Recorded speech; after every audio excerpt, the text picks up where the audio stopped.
ಎಲ್ಲರಿಗೆ ನಮಸ್ಕಾರ.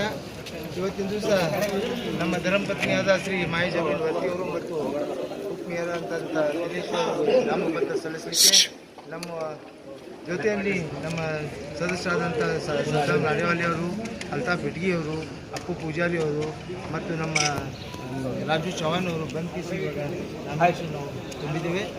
ಇಲ್ಲ ನಮ್ಮ ಸಚಿವರಾದಂಥ ಸನ್ಮಾನ್ಯ ಶ್ರೀ ಎಂ ಬಿ ಪಾಟೀಲ್ ಸಾಹೇಬರು, ಶ್ರೀಧರ್ ಗೌಡ ಸಾಹೇಬರು ಮತ್ತು ಪ್ರಕಾಶ್ ರಾಠೋಡ್ಜಿಯವರು, ಭಜರಂಗ್ ಸಾಹೇಬರ ಜೊತೆಯಲ್ಲಿ ಬಂದು ಇಲ್ಲಿ ಮತದಾನ ಹಾಕಲಿಕ್ಕೆ ಬರ್ತಾರೆ. ಈ ಮುಂದಿನ ಪ್ರಕ್ರಿಯೆ ಏನು ಆಶಾಭಾವನೆ? ಮುಂದಿನ ಪ್ರಕ್ರಿಯೆ ತಮ್ಮ 1 ಗಂಟೆಗೆ ಎಲ್ಲ ತಿಳಿದ್ಬಿಡ್ತೈತಿ. ಈಗಾಗಲೇ ತಮ್ಮ ತಿಳಿದವ್ರು ಅದಿರಿ, ತಿಳ್ಕೊಂಡವ್ರು ಅದಿರಿ. ಈಗ ಅನೌನ್ಸ್ ಆಗುತ್ತಲ್ಲ, ವೇಟ್ ಮಾಡಿ. ಮೀಡಿಯಾದವ್ರಿಗೆ ಗೊತ್ತದ.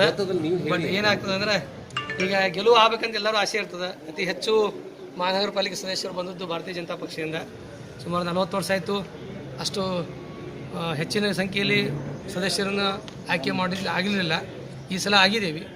ಆದ ಕಾರಣ ಗೆಲುವು ನಮ್ದು ಆಗಲಿ ಅಂತ ನಮ್ದು ಆಸೆ ಇದೆ. ವೋಟಿಂಗ್ ಮಾಡಕ್ಕೆ ಬರ್ತಾರೆ, ಎಲ್ಲರೂ ಬರ್ತಾರೆ. ಅವರು ಬರ್ತಾರೆ, MP ಅವರು ಬರ್ತಾರೆ, ಎಲ್ಲರೂ ಬರ್ತಾರೆ. ಹಾಗೇನಿಲ್ಲ. ಈಗ ನಮ್ಮಲ್ಲಿ ಹೆಂಗಿದ್ರೆ ಪಕ್ಷ ನಿರ್ಧಾರ ಏನೋ ನಾವು ಬದ್ಧೊಳಗೆ ಇರಬೇಕಾಗ್ತದೆ. ನಾವೆಲ್ಲರೂ ಒಂದೇ, ಅವರಾದ್ರೆ ನಾವಾದಂಗೆ ಆ ದೃಷ್ಟಿಕೋನ ಇಟ್ಕೊಂಡು ಅವ್ರ ಹೆಸರು ನಾಮಿನೇಷನ್ ಮಾಡಿದ್ವಿ. Thank you.